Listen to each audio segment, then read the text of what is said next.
All right, says it's live. What's going on, everyone? Welcome back to No Hype Beer Reviews. Unless it's your first time, then welcome. Please consider subscribing. If you do, hit the notification bell, go the updates. Really excited. I haven't done a live stream in a while, and I checked. The last one we did was June, early June, too. So I'm really excited to have Victor back from Lion Bines Hop Farm. How can people find you guys on the internet and things like that? Yeah, we're very active on Instagram, limebines_hop farm, Facebook as well. And you can go to our website, lionbineshops.com. You can get our story there. We have a shop set up where we have hops for sale, T-shirts, hats, soap, lip balm. You get all your hopping needs there. And I did put a link to their webpage in the description box below, so that'll be nice and easy for people. Yeah, so it was cool. The last time we got together, well, okay, so the first time we did a podcast on Fueled by Hops. Yep. And then just you and I did one, and we did Dogfish Head 60 Minute. And then Victor had a great idea. He's like, we should do a very specific kind of hopped beer, the wet hopped celebration. And it's like, yeah, because that beer is delicious and definitely an appropriate time of year and an appropriate person to drink one with. Have you had it this year yet? Yes, I've had a few. I'm actually down to, I think I have 2 left in my 6-pack. So nice. It's been tough to wait. I see maybe I'll grab that. Well, it was so funny. I had a hard time finding it, which surprised me. And then when I did, at my local beer store, got in a lot, obviously, when I finally did get it in. And they had 12 packs. And I'm like, can I break these open? Because they sell singles. And the guy's like, have you never had this beer before? It's delicious. Why wouldn't you want a whole 12 pack? And I'm like, oh, well, yeah, I do beer reviews. So I don't typically drink 12 of the same because I'm trying to do different ones. He's like, oh, okay, yeah. No, that's no problem, man. So, yeah, I was super stoked. So I've not had one yet this year, but it is a beer I like. Yeah, it's a great one. Yeah, let's get into it. Let's open them up. All right.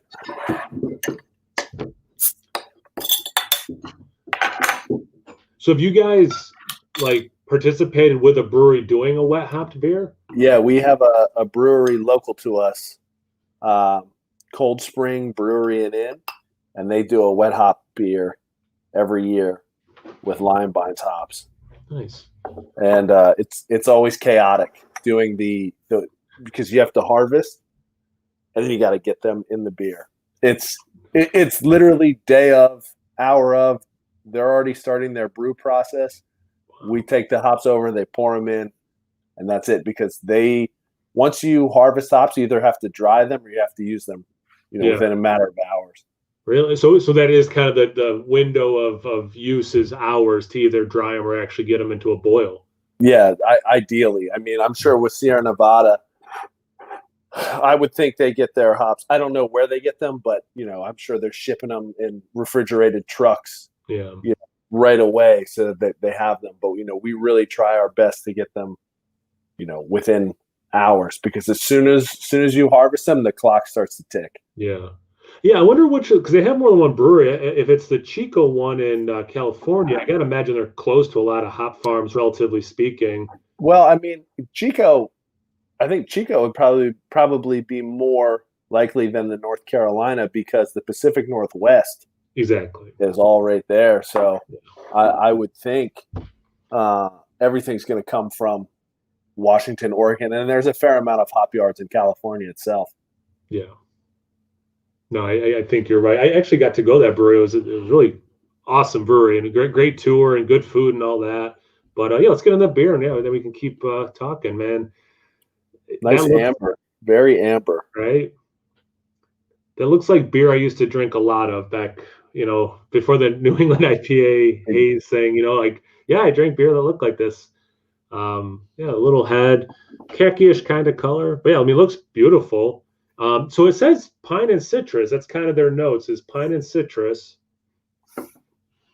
Can't argue with that. So for the wet hop one you guys did, was it a variety of hops or was it? No, we did it all with, I believe it was Chinook.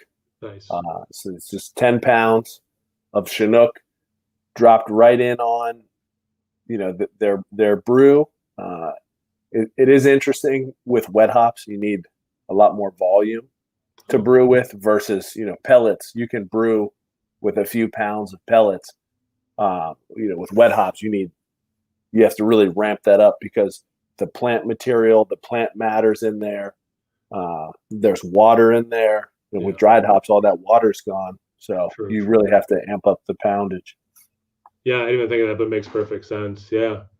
Let's get into it, man.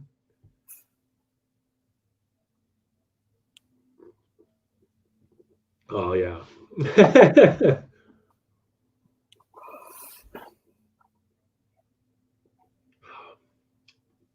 It's just got that awesome level of bitterness. You do get the pine, you get that West Coast citrus. You get the real grapefruit bitterness is there for sure. Yeah. A little bit of that resin. Yeah, it's funny, this isn't a huge ABV. No. I think it's like under 7. Yeah, I think it's 6.8. Yeah, 6.8. And it feels like it's a higher ABV than it actually is. Yeah. Yeah, it punches up. Yeah. That's freaking good, man. Yeah, I think last year I did have some at my stepfather bought a 12-pack. So I think I had some at their house. But I didn't review. I don't know if I've ever reviewed it before. But yeah, I mean, it's that classic West Coast IPA. I agree with you. I think it drinks a little higher than it is. Not like in it that it has an alcohol taste or burn. No, it just is full, Man, it's so good. Well, and it's weird too because they don't do an IPA like this. Like they do the pale ale famously, then they have like Torpedo, which is a double. So this is like their IPA. And they only do it once a year, and it drinks like a Sierra Nevada pale ale, or that it's so obviously Sierra Nevada brewed this beer. Yeah, it has that bitterness, really to it. And I think anymore when you think about IPAs, you think yellow or like a golden color. And this is like, how an IPA should look. Yeah, I mean, it's funny when you see it, it makes me think piney because of how many beers I've had that looked like this that were piney. That because sometimes you smell a beer, you look at a beer, you smell it, and then the taste is different than what you were getting or thinking. Whereas this one is basically from the look and smell, it drinks exactly how I think it would. And there's something refreshing about that, actually. I get a lot of nostalgia drinking this kind of what I remember craft beer being when I started drinking it. Yeah. And now, I mean, craft beer, everyone loves the New England IPAs. I think they're great. The hazies. And pastry stouts and imperial this and everything's really advancing, but this is a real throwback to what I think a lot of people fell in love with. There's some beers that got me, like you mentioned, like when we first got into craft beer, there's some of those early beers I've had recently that whether my palate has just changed or I've been exposed to more things, but there was beers I used to love that I don't quite like as much anymore. Not to name too many names, but like I think of something like a Bitta's Purple Haze. I don't know if you ever had that. It's like and like it was very watery when I had it recently, and I'm sure it's roughly the same beer. It's always been, but like this one and like their pale ale, those still hit for me. Like those do not disappoint. Those are not like, oh, I've moved on. My palate has shifted, or I've had better beers, or whatever. It's like, nope, these are still killer frickin' beers that Sierra Nevada is putting out. Yeah, this summer I had a Torpedo for the first time in a few years, and I just was blown away how much I liked it. I forgot about the Torpedo because there's so much in the market. Yep. But then you have something that Sierra Nevada kicks out, and it is a very distinct flavor profile you get from them. Your hops are in there. Yes. No mistaking that. Yeah, and it's that like. Back then when you talked about hops, you had to talk about bitterness.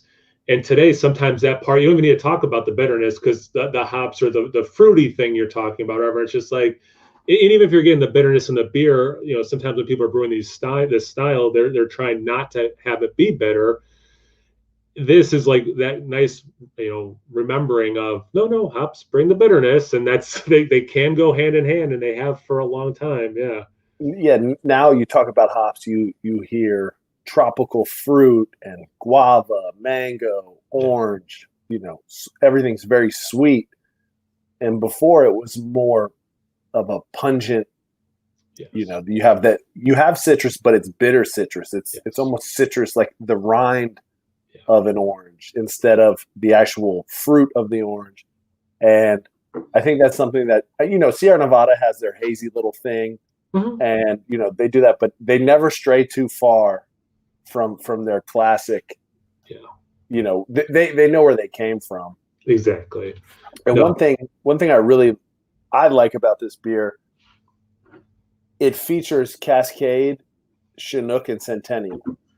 And that's it. Those are all hops that are not proprietary. They're just hops. We grow all three of those hops, and they're hops that anyone can grow that starts a hop farm.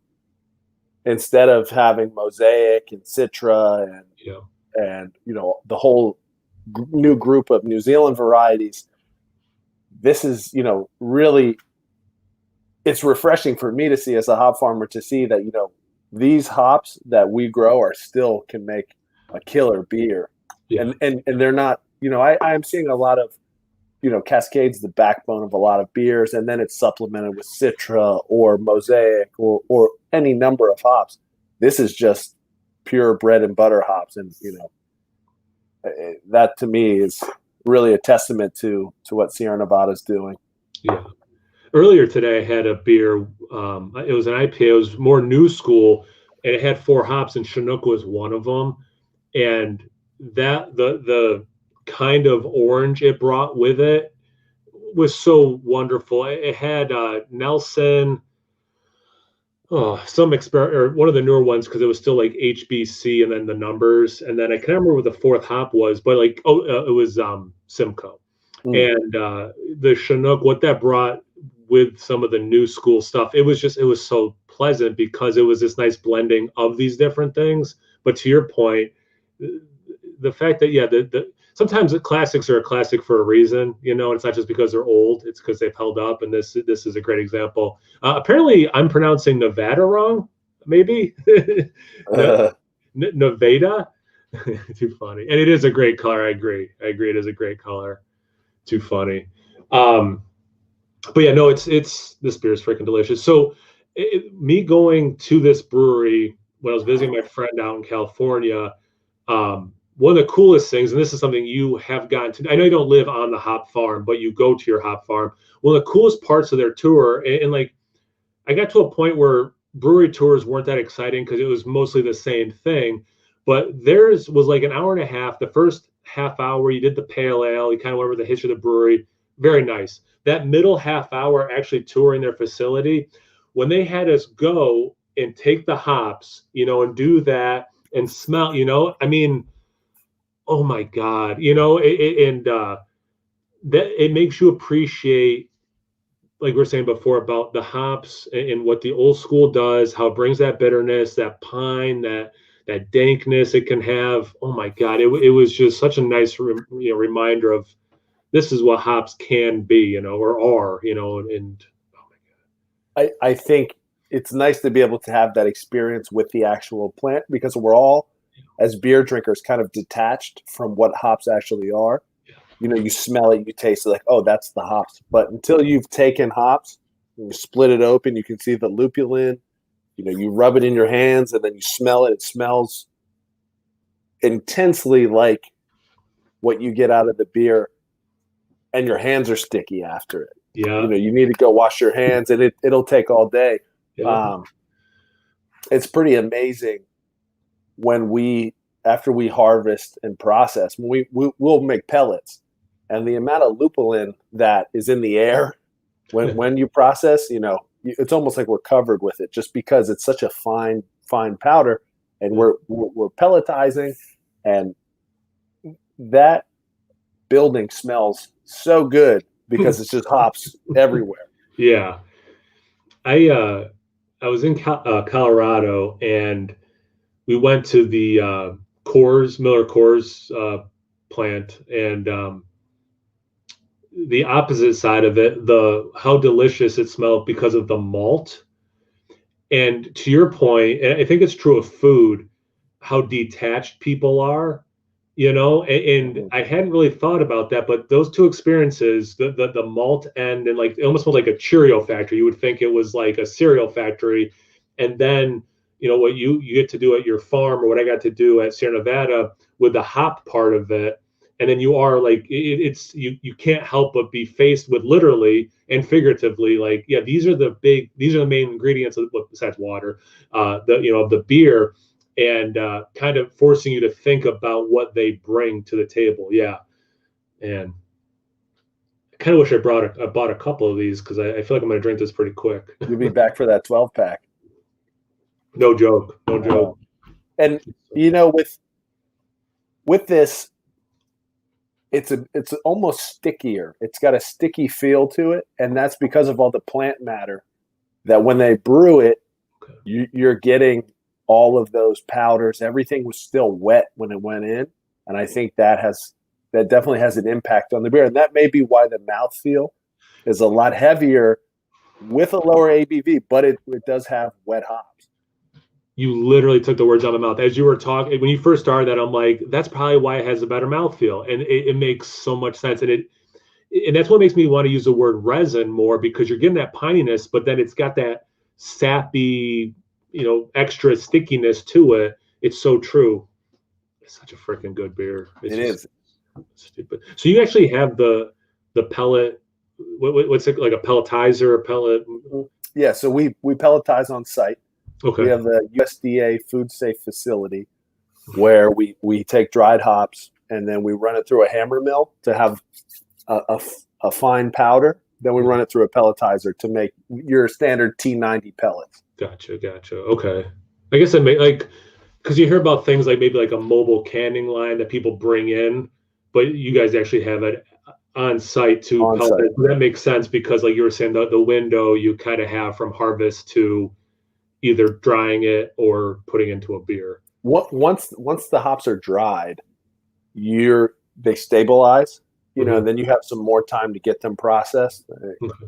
I know some people will use whole cone hops. They'll just dry them and use them. We like using pellets because it's industry standard. Yeah. And in terms of storage, no brewery wants to have, a pound of whole cone hops is almost the size of 11 pounds of pellets. Wait, one more time. What is it? When you have a pound of whole cone hops, okay, if you package it and then you compare it to your 11-pound bag of pellets, they're about the same size of shelf space. Wow, it's 1 to 11. Roughly. It's roughly. Yeah, still. Wow. Okay, but again, it makes sense when you think about it. Like you were saying earlier about putting in how much more you have to put in of the wet hops versus the pellets. I mean, it makes perfect sense, but things I want to consider. That's wild. Do you like vacuum seal and stuff at your place? Yeah. So we'll do a vacuum seal, and then we do a nitrogen purge to make sure all the oxygen's out, because oxygen's the enemy of hops. It gets in there and discoloration, and you start getting some off flavor. So we'll just make sure everything's packaged and ready to roll. And if you store them well, you have them refrigerated, they can last up to 2 years and really not lose much. Really? With whole cone, you have probably about 3 or 4 months, 6 months. Then it starts to kind of fall off. Okay. But with pellets, if they're have dense pellets and they're vacuum sealed and purged, you should be in good shape for up to 2 years. We don't. We're looking to move our hops well within the 2 year, because the fresher the better. And it's nice to say, this beer was brewed with 2020 hops or 2021 hops. Yeah. So do you guys have a decent amount of product like on hand then? Well, so we have our main breweries that we sell to, and then we kind of determine what's left. And then from there, we sell a lot to homebrew stores. We sell online in 1 ounce bags. Some we'll use in our soaps and in the beard balm. So we try to stay as lean as possible and project out, where we're going to land, so that we're not left with a lot of inventory rolling into 2021. Okay. That's what I would think. So, and we don't have to get super specific, and I want you to obviously, anything you don't want to talk about, I'll talk about it, and proprietary things, but like rough percentages of 1 ounce bags to home or online versus homebrew stores versus the newer products you have versus, breweries. I would say we're 90% to breweries at this point, and I think that's just the nature of how hops are. A brewery is going to come in and order 50 pounds, 100 pounds. Yeah. That's a lot of homebrew hops to sell. But I'd say we're probably 85-90% to breweries. Okay. And then, a fair amount to the homebrew stores. In our local area, we like to support, we like to make our hops available to not only the breweries, but also to the home brewers, because, everyone's making beer. So if you're going to make beer, you should be able to get the freshest hops, and you should be able to get local hops. So, yeah. And we also take pre-orders for wet hops. But that we really need to pre-order, and we have to plan out together. So if you're a home brewer and you want 2 pounds of Chinook to brew a beer with, you and I will be talking the weeks leading up to harvest, so that you're going to brew on the day that they're ready. We're going to harvest. You're going to come pick up and take it and brew and good to go. That's rad. Okay. No, that's rad. And the majority of our sales are in pellets. Okay. We do a couple wet hop beers, but it's tough on the breweries because they have to plan it, and also I can't tell you the exact day that the hops are going to be perfect. So we have to, the date moves a little bit. So, but it is, you have a special beer from it when that time comes. So you mentioned local, and that was a conversation maybe, I don't know, a few weeks ago, a month ago, whatever it was, I had with some other beer reviewers. Like, what's the definition of local? So we kind of talked about, like, if we were going to have a local beer, what it was, we did a live stream. I forget what day it was. It must have been the Sunday after Black Friday, which was like Independent Brewery Day or whatever they call it. Seems like almost every day is some sort of a beer day. But anyway, so we kind of got talking about like what does local mean to you? So I'm just curious, what does local mean to you in your guys' hop farm? To me, in terms of hops, local to me is first and foremost Pennsylvania, because we're in Pennsylvania, and then from there the Northeast. Because you look at hop production, and 99% of it in the U.S. is in the Pacific Northwest. Okay. So to someone in Massachusetts, I am more local than the hop farm in Oregon. I didn't think about it that way. You're right. Because of where production is and is not, local could be, because Western Pennsylvania, right? We're South Central. Oh, is it South Central? Yeah, just lower middle part of Pennsylvania. Okay. It's Harrisburg, right? Yeah. Yeah. Okay. All right. So yeah. Well, yeah. I mean, that's a lot closer than New Zealand, but I mean, I get what you're saying. Yeah, that's interesting. We were kind of kicking around. It was interesting too, because we had a guy from the Netherlands on, and just what, depending on where you live, how local is defined. Like, there's a decent number of breweries that I would consider local because they're like in my region, and then some people, I have to drive an hour to find a local brewery. And some people, depending on where they live, it might be like, well, 2-hour drive. That's like me driving across my whole country for him. It was just interesting. It makes perfect sense. You have the hyper local, and I think some of the breweries you work with are like very local. For the most part, the breweries that we work with are within 10, 15 miles of us. And then we also work with Double Groove. They're a brewery in Maryland. They specialize in your classic styles, which is a lot of fun. When we went down there, I was drinking a Best Bitter, and I haven't had a best bidder in a long time, so Yeah. that's a lot of fun. Do you think the pendulum is swinging back a little bit to classic styles, and maybe there's an uptick for what you guys are doing there? I think so because beer, like anything else, is secular. You know, if a couple years ago, sours, everyone just wanted to drink sours. Now that's still popular, but I think it's fallen off a bit. You know, the hazies are still huge, but it's less of a crazy run out and get your hazies now. People are getting more excited about lagers and pilsners and, you know, a best bitter, a brown ale, you know, kind of getting back to their roots of the classical styles. Yeah. That's at least what we see, you know, with the breweries we're working with. Or at least they're still doing the pastry style. They have a hazy, but that now they're messing around with a lager or a bitter or something. You know, they're and the hazy and the pastry stout now are, you know, they're paying the bills, they're keeping the lights on, and you know that lets these brewers that may be classically trained brew something they want to brew that they know fans of that brewery will still pick up. Yeah.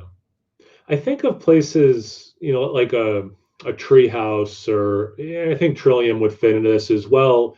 You know, but I'll use Treehouse because I think they're more famous. Like for this example, I mean, they're known for these hazy New England style IPAs, but they make, you know, bitters. They make, you know, some really nice, you know, lower ABV stouts and some, you know, arguably pastry stouts and things too.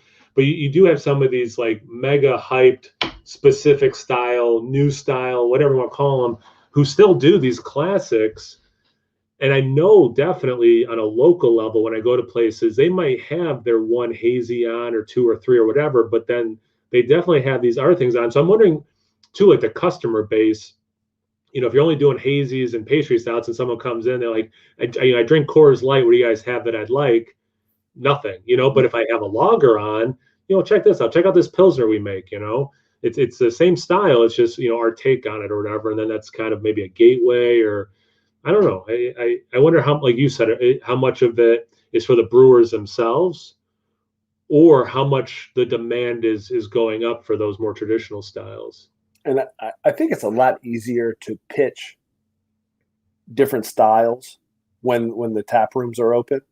Yes. You know, because you can do a flight, and I could say, you know what, I'm going to try these 5 different styles I've never had, or these 5 beers I haven't had. And you know, if you don't like it, you're out an ounce of beer or 2 ounces of beer, whatever. Yeah. Now it's tough because a lot of it, you know, you're buying a crowler, you're buying a 4-pack. Yeah. You know, so COVID, I think, is definitely hurting the adventurous beer drinker a little bit. Yeah. You have to take bigger gambles if you're going to gamble. You know, you have to gamble on a 4-pack. Yeah. So I didn't even think of that. Has that affected you guys specifically? Not particularly, because you know, our clients seem to be weathering the storm pretty well, and I've seen the homebrew have a bit of an uptick. I think that's because people are home to homebrew, so not so much. But I would think if we were much larger, and we're you know, to the level of the Pacific Northwest, I'm sure there would be. We would see a slowdown in demand because they service so many breweries. So a brewery closes, odds are they're involved there. The few breweries I talk to seem to be doing okay because the volume of beer they're selling is fine. You know, like there don't seem to be, but I know that just happens to be the few I talk to regularly. You know, because you do see stories every once in a while of people not making it, businesses not making it, obviously, but yeah, I would think just the size of what you guys are doing, who you're doing it with, probably would be okay. Yeah. But I even think of the homebrew. It makes so much sense that more people are home. So if they maybe haven't done the homebrew in a few years, they got some more free time to pick it back up or whatever. Yeah. Let me get to this comment. See, Anthony from Life is Brewful. This is an awesome guest. I agree, Anthony. He's got his red channel. Actually, I did a live stream with him that I think is coming out on his channel early 2021. Yeah, he's cool. He's an American. He lives in Germany right now, and he used to do beer reviews. Now he's kind of getting more into like history of styles and things like that. So yeah, good channel. That's the rad. Germans, they know their hops for sure. I mean, we actually try to do a lot of our farming techniques based off of how the Germans do it. They do a lot of hilling. So, any type of farming, weeds are always a problem. You blink, it rains once in the summer, you blink and there's weeds. We do hilling, so we actually kick dirt up over the top of our hops, and they grow up, and they have such vigorous growth, they'll make it through, and they grow up the vine. And the dirt that we kick on top smothers the weeds. Okay. And that's very popular in the German hop farming history. And, we kind of saw, let's try this. And it seems to be, really working for us. And it's called hilling, like you made a hill of. Yeah, you literally have these mounds instead of a flat, and then, but at the end of the year, we go across with, cut the tops off of the dirt and kind of spread it back out. Okay. And it's good because it rotates the soil as well. It's good for the plants, all over. That's cool. I have not heard of that process. That's why I love this, because it's again, like we were saying earlier, just people being removed from the farm experience and what they're consuming. And I'm as guilty as anyone. My friend Joe here, I wish more breweries, especially how things are now, offered single cans or mixed 4-packs. Like Victor said, it's tough drop. Yeah. $16 to $24 on a 4-pack of something you might not dig. I think a mixed 4-pack is a great idea. Yeah. You can even bump up the price. If I'm going to pay 16 for or 20 for a 4-pack, if you tell me I can pay 22 and I get 4 different beers, I think if it's a brewery that I'm new to, I'd be more likely to do that. There's something to be said about the variety, the potential for variety. Actually, just literally, I think it was yesterday, a local brewery, they have 4 different sours, and I assume it dawned on them, like, wait, why don't we make mixed 4-packs of these 4 fruited sours instead of doing them separately, as you have to buy this flavor of 4, this flavor of 4, because do I want to buy 16 of these beers? Versus I can just buy a 4-pack and try all 4. Then maybe I go back and be like, I like this is my favorite one, and then I buy a 4-pack. Especially, in this era of not really going to tap rooms, depending on where you live and what that even looks like. It seems like a better option to me. So yeah, I agree. And with singles, I find myself getting in trouble when I go to like a beer store and they have singles. I'll get one of those, one of those, one of those, and then I leave with more beer than I was planning on. Yeah, no, I think that's true. Again, like we were saying, versus having to commit to a whole 4-pack, 6-pack, 12-pack, whatever the format is, growler, whatever. I mean, even doing like a crowler versus a growler, I'm like more inclined to do that. Yeah, no, for sure. Yeah, that's rad. So how often, like when a brewery uses your hops, like have you had every beer that a brewery has brewed with your hops? We try to, support them because they're supporting our business. They're buying our hops. And in turn, we're supporting them, buying their beer. And also we like to promote it on our Instagram as well, kind of say, hey, go over and check out the beer at Double Groove. They just did a beer over Halloween. They did their special pumpkin ale. It was a collaboration with McCormick Spice. So they've got all the spices from them.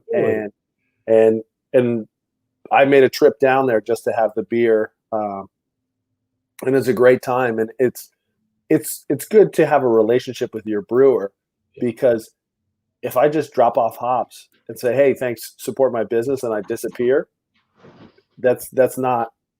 We're no different than being a big factory farm at that point. I want the brewers to be able to give me a call and say, "Hey, we're thinking of doing this.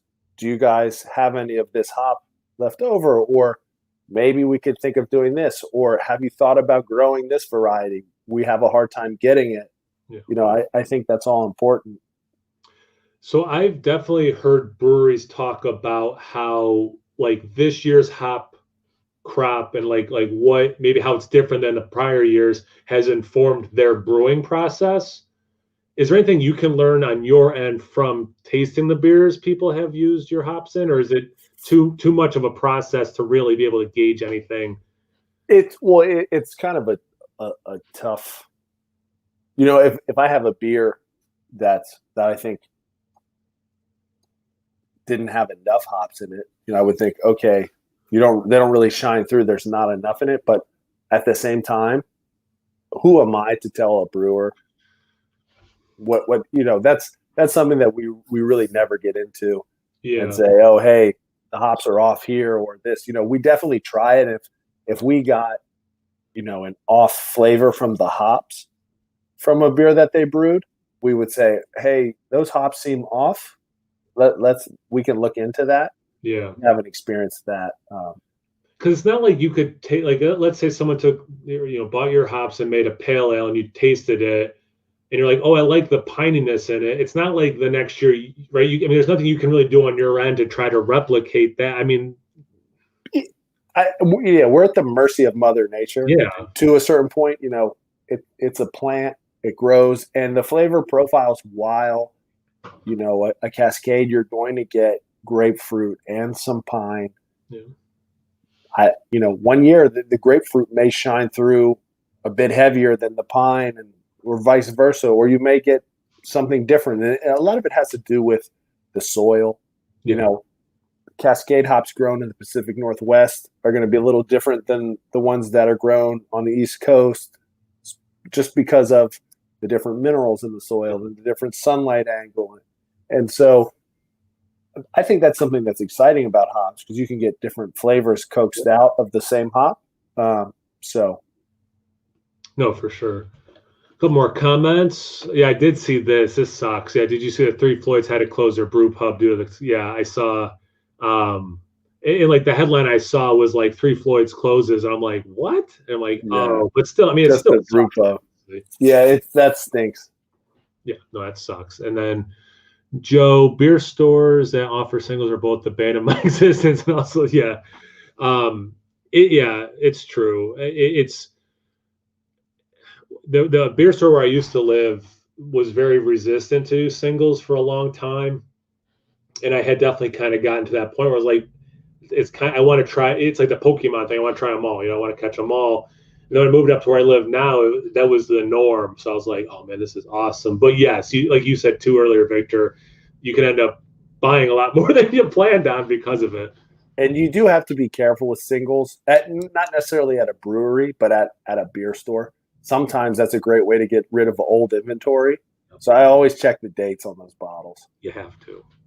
Yeah, and actually there's some where I just haven't even bought them because they didn't have the date. It's like old and dusty, and it's like, I know Trogs rebranded a few years ago. I can imagine you go somewhere and you see some old Trogs artwork. You're like, I don't know if this is fresh. It's funny you mentioned them, because tomorrow, on purpose, I've aged some Mad Elves, and tomorrow I'm going to review. I think it's a 2012, but it's oh wow. I'm old artwork there. And that's what made me think of it, because the new artwork I like, but just the old artwork. Old artwork is so much better. I love that. And I saw I might actually grab one. I saw they were selling, I think it was shirts, and it had the old elf and the new one. Yeah. And I was like, that's pretty rad. And I have a glass for the old label too, and I'm just such a sucker for like proper glass where I'm like, oh, it even looks like the elf. But that was actually, go ahead.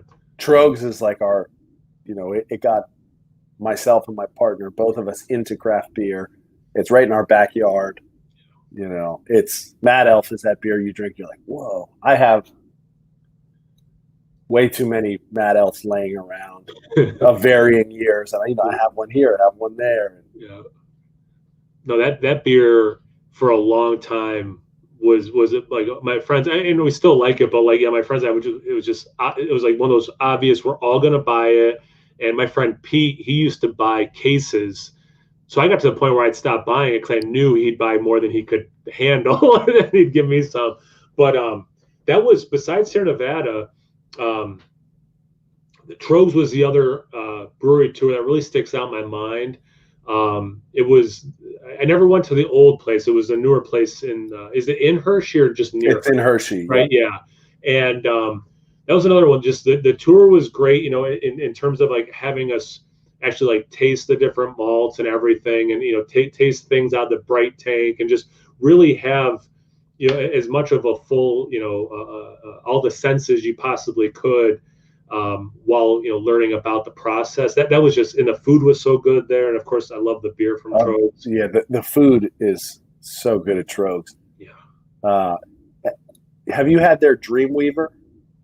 It's been a while, but yes. So if you can find some Dreamweaver, you pour half a bottle of Dreamweaver and half a bottle of Mad Elf, and it's Mad Dreams, and they do it at the brewery.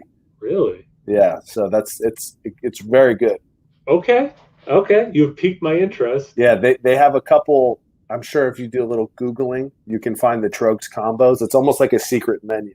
Yeah, that's rad. And then the nice thing about that is the ABV is much more forgiving. Yeah, Mad Elf it'll really get you.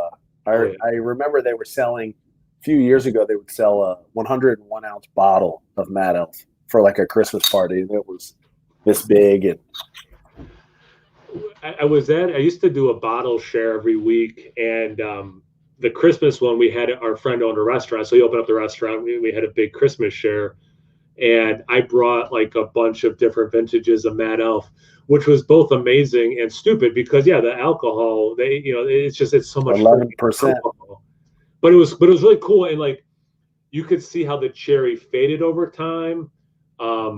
Maybe the honey sweetness kind of stayed, but it was cool. And as we know, like with hops as well, but sometimes these different adjuncts, you know, what sticks around, what goes away. And but yeah, man, freaking we could easily go off on Trogs for hours. I mean, I love that brewery. You know, doing some cool barrel aging stuff there. And that's another one, good example of doing different styles and doing them well. You know, they diversify there. Absolutely. Yeah, oh, so good. I think we got talking about Trogs last time too. We tend to do that at Lion Binds. So, how's, not specifics, but like how's business and like anything on the horizon? Any, you know, again, like I know you're good about social media, and you mentioned that earlier, and doing things like this. Like, just what's on the horizon? What's going on? What's up? Yeah, business is good. You know, we've had our best year so far. You know, again, our plants are finally coming into their full potential. It takes a few years, you know. So you're having partial yields, but now we're getting, you know, full yields. We put in a new variety at the end of this season for next year, Southern Cross, which is it's from New Zealand. It's kind of related to those, you know, exciting New Zealand varieties, but it's open source, so you know we can grow it, and it's got a lot of citrus flavors to it, some creamsicle to it. So it's a very interesting hop, and it's not commonly used. So we did, you know, we polled some breweries that we know, and just said, you know, what do you guys think about this? And everyone, you know, seemed to be, their interest was piqued. So you know, that's something we decided to put in. And you know, we're lucky we have such a network of breweries around us that we can just reach out to and say, hey, we're looking to expand our yard and put in a new variety.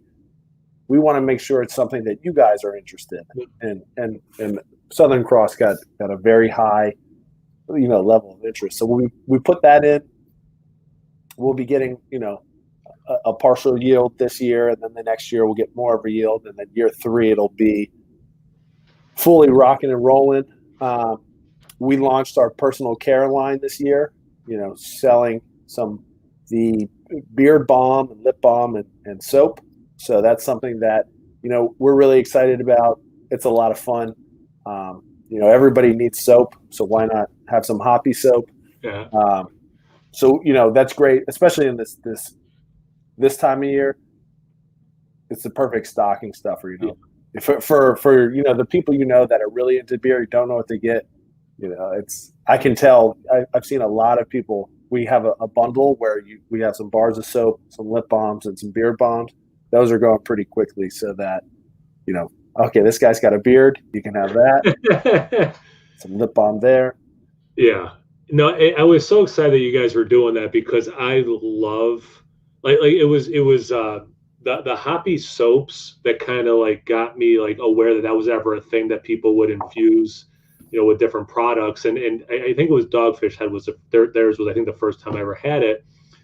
And then I've gotten a decent amount of lip balm, and then the few typically it was those beard lotions I was using, but now they've been using the beard balm and got used to it. And I said it when I did the video, and thank you again for sending that stuff. That was Oh, of really course. rad.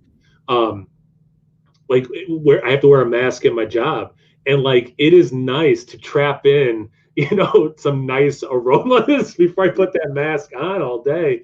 Because after a while, it gets a little ripe under that mask, and I'm a teacher, so I have to talk a lot. So I mean, it's not like I'm just sitting there quietly at a computer. Like I'm constantly putting out stuff and into that mask, and it is really nice. Besides my beard feeling good, because you get to like that itchy point, and it's so nice when you get that moisture in there. But anyway, I was super excited because we had talked off camera about like diversifying and things like that, and some ideas you guys had. So I was really excited to see one of them come to fruition, and the fact that it was good product, which was cool. Yeah, glad you like it.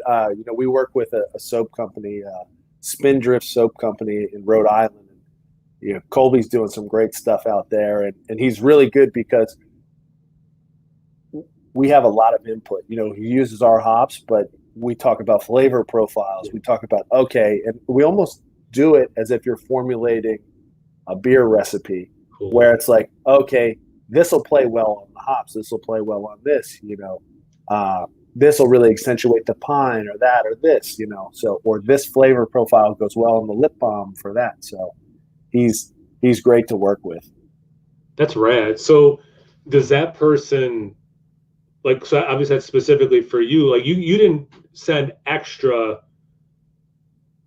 and then he has a generic line, like everything you sent, you guys got back is your branded name, right? Yep. We sent our hops, and he does the oils and the actual soap making process, which is good that we have a professional doing the soaps. We're a hop farm, we're not a soap company, but he uses Lion Vines hops only in ours.